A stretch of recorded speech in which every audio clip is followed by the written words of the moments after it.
Mga ka-showbiz, spotted ang kapamilya actor-singer na si Daniel Padilla sa isla ng Siargao na pumaparty kasama ang ilang mga kaibigan.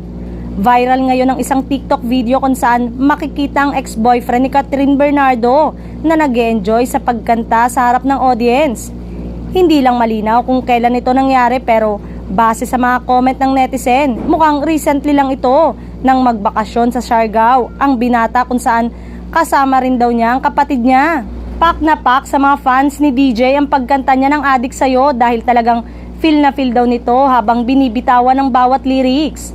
May mga TikTok users naman ang nagsabi na karapatan din daw ni Daniel ang magpaligaya matapos breakup nila ni Catherine.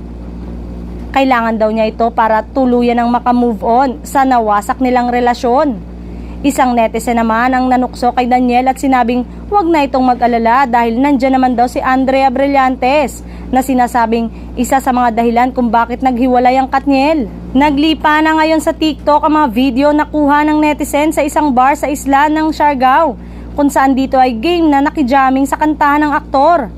Base sa mga video, walang kasamang kaibigan si Daniel sa Siargao, tanging kapatid lamang niya ang kasama niya. Wala ring namataan kahit isang personal assistant o bodyguard ang aktor kaya mabilis nakalapit at nakapagpa-picture sa kanya ang mga tagahanga.